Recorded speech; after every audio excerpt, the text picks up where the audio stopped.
Actually क्या है कि इसमें सबसे ज्यादा जो हमने बोला है कि पाइल्स में आयुर्वेदिक ट्रीटमेंट सबसे इम्पोर्टेंट है, आयुर्वेदिक ट्रीटमेंट ही सबसे अच्छी है। तो उसके कारण लोग क्या सोचते हैं आयुर्वेदिक तो किसी को भी आता है, but this is not right. Actually Ayurvedic भी पढ़ने के लिए 5 इयर्स डॉक्टर पूरी पढ़ाई करते हैं, उन्हीं को अच्छे से समझता, और उस दौरान वो एनाटॉमी, फिजियोलॉजी सब कुछ सीखते हैं। उसके अलावा डिसीज का डायग्नोसिस ये थोड़ी आएगा किसी को भी। ज्यादा से ज्यादा तुमको सिर्फ ड्रग पता रहेंगे ना, 2-4 आयुर्वेदिक ड्रग। तुम किसी क्वैक के पास जाओगे या किसी वैद्य के पास जाओगे, उसको क्या पता रहेगा? सिर्फ डिसीज का नाम, थोड़े बहुत सिम्टम और 2-4 ड्रग। उसके अलावा उसको कुछ पैथोफिजियोलॉजी, कोई एनाटॉमी कुछ नहीं पता रहेगा। बहुत बार देखो कि ऑपरेट भी कर लेते लोग चांसियर, जिनके पास कोई डिग्री नहीं है, या फिर कोई भी ऐसे मुझे धागा बांध दिया, मुझे ये कर दिया, वो कर दिया। This is not right. Actually उसको कुछ एनाटॉमिकल कुछ पता ही नहीं है। तुमको कल को बहुत ब्लीड होने लगे, क्या करोगे आप? वो तो he will run away, he will not be responsible. उसको क्या फर्क पड़ने वाला है? और महत्वपूर्ण बात है जो मैंने बोला था कि 50 प्रकार के डिसऑर्डर है। जब तक आपको कोई भी सर्जन या कोई भी फिजिशियन आपको प्रोक्टोस्कोप डाल के मतलब एग्जामिनेशन नहीं करता है, तब तक आपको आइडिया कैसे है डॉक्टर को कि आपको एग्जैक्टली डिसीज क्या है। आयुर्वेद में जो 50 डिसीज मैंने जो बताया आपको, 50 डिसीज में हर डिसीज के लिए मेडिसिन अलग अलग है। तो मुझे बताइए मार्केट में मिलने वाली कोई भी एक मेडिसिन वो 50 डिसीज कैसे ये कर सकती है?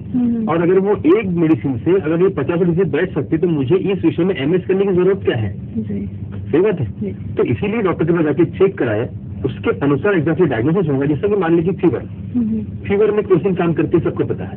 बट फीवर कौन सा है? आपको मलेरिया है, टाइफाइड है, डेंगू है, स्वाइन फ्लू और क्या है? इसलिए जब तक हम डॉक्टर के पास जाते नहीं है, डॉक्टर लेबल करते, डायग्नोसिस करते कि आपको टाइफाइड हुआ है, आपको 3 दिन एडमिट होना पड़ेगा, आपको मलेरिया हुआ है, आपको ये डोज देना पड़ेगा। उसी प्रकार यहाँ पर भी जो 50 डिसीज है, जब तक कोई भी डॉक्टर डायग्नोस नहीं करता तब तक आपकी बीमारी का डायग्नोसिस और उसका ट्रीटमेंट प्रॉपर नहीं होता है। बहुत से लोग मेरे पास आते हैं, हाँ मैं आयुर्वेदिक ले रहा हूँ, पिछले समय में आयुर्वेदिक ले रहा हूँ, हमारे सलाह डॉक्टर है वो मुझे आयुर्वेद दे रहे हैं, या फिर मैं आयुर्वेदिक फार्मेसी में गया था, वहाँ से मैं आयुर्वेदिक मेडिसिन ले रहा हूँ। बट एग्जैक्टली आप जो ले रहे हो वो क्या वो ये सफिशिएंट है उसके लिए? All that things are symptomatic only. वो क्या करते हैं, सिर्फ ब्लीडिंग कम कर देंगे, पेशेंट का स्टूल सॉफन कर देंगे, तो पेशेंट थोड़ा बेटर फील करता है, एंड ही थिंक्स कि मेरा डिसीज गया। दिस डजंट हैपन एक्चुअली, होता नहीं है ऐसा। डॉक्टर वीरेंद्र काले और डॉक्टर लता काले से हम पाइल्स के बारे में यूं जानकारी लेते रहेंगे, लेकिन थोड़े से ब्रेक के बाद।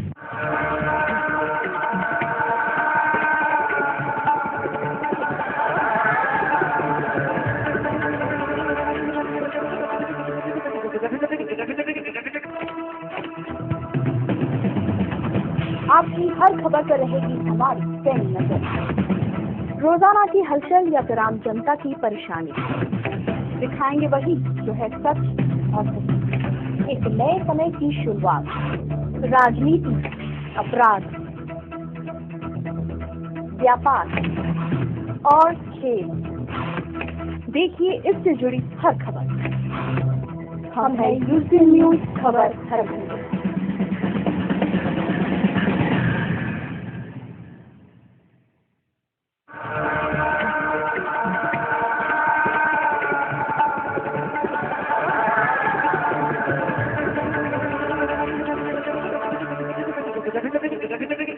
ब्रेक के बाद हमें डॉक्टर में फिर एक बार आपका स्वागत है। आज हमारे साथ हैं डॉक्टर वीरेंद्र काले और डॉक्टर लता काले। आपका फिर एक बार स्वागत है। जैसे कि डायग्नोस की बात कर रहे थे डॉक्टर, हम डायग्नोस आपने बताया इतनी तकलीफें हैं और इतनी प्रॉब्लम्स हैं, बट अगर हम लोग फूड की बात करें तो आजकल लाइफस्टाइल की वजह से भी आपने कहा काफ़ी फ़र्क पड़ता है, एक्सरसाइजेज का टाइम नहीं है, फूड का टाइम नहीं, ऐसी और कौन सी तकलीफें हैं जो एक पेशेंट को इससे गुजरनी पड़ती हैं इस दौरान? एक्चुअली जैसा बाकी डिसीजेस में पेशेंट को ब्लड टेस्ट ये वो सब करने की जरूरत पड़ती है, वैसे ये फील्ड में बहुत ज्यादा करने की जरूरत पड़ती है। सबसे इम्पोर्टेंट बात रहता है डॉक्टर। राइट। पेशेंट का एनुअल रीजन एक छोटा सा इंस्ट्रूमेंट रहता है, मेरे अबाउट 6 to 7 सेंटीमीटर, जिसको प्रोक्टोस्कोप बोलते हैं। इसका एक सर्कमफ्रेंस अगर देखा जाए तो 4 सेंटीमीटर इतना रहता है, जो कि इजीली एनुअल रीजन में पास हो जाता है। हाँ, अगर पेशेंट को वहाँ पर किसी प्रकार की इंजरी हो जिसको हम फिशर बोलते हैं, या फिर पेशेंट को वहाँ पर एब्सेस हुआ है, तो उस समय उस दौरान या फिर एनुअल रीजन बहुत ज्यादा छोटा हो जाए तो उस दौरान पेशेंट को ये इंस्ट्रूमेंट पास करके एग्जामिनेशन नहीं किया जाता है। तो सादा सिंपल एग्जामिनेशन है, तो बहुत बड़ी मशीनरी या फिर ऐसा कोई जरूरत नहीं पड़ती, तो इसको बोलते हैं प्रोक्टोस्कोप। दूसरा इसके बाद होता है रेक्टोस्कोप। इसको बोलते हैं वीडियो, उसमें 2 टाइप है, सिंपल और वीडियो रेक्टोस्कोप। तो वो एक जैसा लोग एंडोस्कोपी करते हैं, एब्डोमिनल सर्जन जो एंडोस्कोपी करते हैं, तो जैसे वो ओरो से डाला जाता है वैसे एनल रीजन में इलेक्ट्रोस्कोप पास किया जाता है और उसका पूरा व्यू स्क्रीन पर आता है। मतलब अंदर की जो भी कुछ एनोमलीज है, जो भी कुछ प्रॉब्लम्स है वो स्क्रीन पर दिखते हैं। मतलब हम पेशेंट को देख सकते हैं, वो पेशेंट भी अपने डिसीज वहाँ पर क्या हो रहा है, म्यूकोजा में क्या हो रहा है, म्यूकोजा में रेडनेस दिख रहा है क्या, अंदर में हेमोरॉइड्स वेन दिख रही है क्या, वो सब वहाँ पे दिखा सकता है। तीसरा सिग्मोइडोस्कोप होता है, मतलब हम थोड़ा आगे दे जा रहे हैं। एनल रीजन 4 सेंटीमीटर हो गया, उसके बाद 12 सेंटीमीटर तक हम रेक्टम देख रहे हैं, उसके अब जो भी देखना है वो सिग्मोइडोस्कोप से देखा जाता है। मतलब एक लंबी ट्यूब रहती है, नियर अबाउट 16 से 20 सेंटीमीटर की, वो अंदर डाली जाती है और उसके द्वारा वो डॉक्टर मतलब दूरबीन से जाकर बोलते हैं ना, उस प्रकार से भी देखा जाता है। इसके फर्दर भी अगर आपको लंबा इन्वेस्टिगेशन चाहिए, जैसे कि कुछ डिसीज ऐसे होते हैं पेशेंट को ब्लीडिंग हो रहा है, अब ब्लीडिंग में हम लोग यूजुअली देखते हैं कि पेशेंट को फिशर है क्या, हेमोरॉइड्स है क्या, अंदर में पॉलिप दिखता है क्या। अगर ये 3-4 काजेस नहीं है तो इसका मतलब है कि पेशेंट को इंटेस्टाइन से ब्लीडिंग हो रही है। हो सकता है वहाँ पर अंदर में कैंसर हो, खास करके कोलन में, मतलब इंटेस्टाइन का ऊपर का जो पार्ट होता है, रेक्टम के ऊपर का पार्ट, जिसको हम बड़ी अथरिया बोलेंगे, उसमें जो भी कुछ कैंसर या पॉलिप या फिर अल्सरेशन हो, अल्सरेटिव कोलाइटिस हो, क्रोनिक डिसीज हो, इवन अंदर में अथरियों का टीबी हो, इन सब डिसीज में अंदर में जो भी पैथोलॉजी देखने के लिए एक अच्छा लंबा एक नली रहती है, नियर अबाउट 1 मीटर की, वो पास की जाती है। इसको बोलते हैं कोलोनोस्कोप। तो सबसे इम्पोर्टेंट बात है कि एनल रीजन में जो भी हो, पहले जब तक आप कोई भी इंस्ट्रूमेंट पास नहीं करोगे तो आप जान नहीं पाओगे कि क्या है। हाँ, बाहर में मतलब पेरिफेरी ऑफ एनल रीजन में अगर कोई डिसीज हो, बॉइल हो गया हो, वहां से एब्सेस फॉर्मेशन हो गया हो, तो वो डॉक्टर इजीली आंखों से देख के समझ सकता है कि हाँ यहाँ पे ये हुआ है। तो ये हो गया सिंपल एग्जामिनेशन का पार्ट। उसके बाद जो चीजें सिंपल एग्जामिनेशन करके देखी नहीं जाती है, for example fistula, anal reason के बाजू में छोटा सा एक बॉइल आता है, छोटा सा फोड़ा फूल से बोलेंगे, उसका एक रास्ता अंदर में बन जाता है इंटेस्टाइन में, मतलब रेक्टम में बन जाता है, या तो अंदर फिर वो एनल रीजन में बन जाता है। मतलब whenever the patient pass the motion through the anal opening, वो थोड़ा सा मोशन वो एनल रीजन के बाजू में जो छेद हुआ उससे भी पास होता है। तो ये देखने के लिए फिर हमको एक्सरे का सहारा लेना पड़ता है, कुछ कार्डियोग्राम्स रहते उसका सहारा लेना पड़ता है, डाई पुश करके पेशेंट का किलोग्राम निकला जाता है, ट्रैक्ट कितना लंबा है, मतलब एनल रीजन उसके बाजू में छोटा सा छेद है वो कितना अंदर गया है वो देखने के लिए। उसके बाद एमआरआई भी निकले हैं, एमआरआई भी किया जाता है कि वो कितना गहरा है, उसमें कुछ वेसल्स है क्या, एनल रीजन में जो अलग अलग बाहर का रिंग, बीच का रिंग, अंदर का रिंग रहता है, तो वो जो ट्रैक्ट है वो कितना अंदर पहुंचा है, ये देखने के लिए एमआरआई वगैरह होते हैं। उसके कितने ब्रांचेस है, वो कितने ब्रांचेस है, वो सब देखने के लिए एमआरआई होता है। तो ये जैसा पहले सिंपल एग्जामिनेशन, उसमें कुछ कॉम्प्लिकेटेड डिसीज है तो फिर वो इन बातों का सहारा ले जाता है। थर्ड इन्वेस्टिगेशन में पार्ट आता है ब्लड इन्वेस्टिगेशन का। बहुत बार ऐसा होता है कि पेशेंट को इंटेस्टाइन में अगर ट्यूबरकुलोसिस है तो उसका रिफ्लेक्शन देखने के लिए पेशेंट को टीबी के कारण ये हुआ है क्या, ये फिस्टुला टीबी के कारण हुआ है क्या, या ये फिस्टुला कैंसर के कारण हुआ है क्या, उसके लिए कुछ स्पेसिफिक ब्लड की जांच ली जाती है, तो उसके द्वारा भी इन्वेस्टिगेशन किया जाता है। चौथा पॉइंट ये है कि वहां पर होने वाला जो भी डिसीज है उसका छोटा सा टुकड़ा लिया जाता है जिसको बायोप्सी बोलते हैं, तो बायोप्सी के द्वारा भी उसकी जांच की जाती है। तो टेस्ट तो बहुत सारी है, but first of all patient ने डॉक्टर के पास जाना चाहिए, ये सबसे इम्पोर्टेंट है। एक बार डॉक्टर की नजर से जाना चला गया तो डॉक्टर बताते कि आपको क्या जांच करना है, और जरूरी नहीं है कि इतनी देर सब मैंने जांच बताई है वो हर पेशेंट में हो। आउट ऑफ 100 80% पेशेंट में इन सब करने की जरूरत नहीं है। डॉक्टर सिंपली आपको चेक करेंगे, फिंगर इंसर्ट करेंगे और देखेंगे कि आपको अंदर में कुछ दिखता है क्या, तो छोटा सा प्रोटोस्कोप डालेंगे, उससे पता चल जाएगा। 80% पेशेंट में ये सब जांच होती है। पेशेंट इनिशियल स्टेज में आया है तो वैसे भी वो ठीक हो जाता है, मतलब इवन आयुर्वेदिक मेडिसिन से वो ठीक ही हो जाएगा, सर्जरी की जरूरत ही नहीं पड़ेगी। तो मतलब इस प्रकार डायग्नोसिस अगर हो जाए, वो जैसे आपने मैडम को जब आप सवाल पूछे थे कि अर्ली डायग्नोसिस पेशेंट घर में कैसा कर सकता है, उसको थोड़ा सा इलेबोरेट करना चाहूंगा।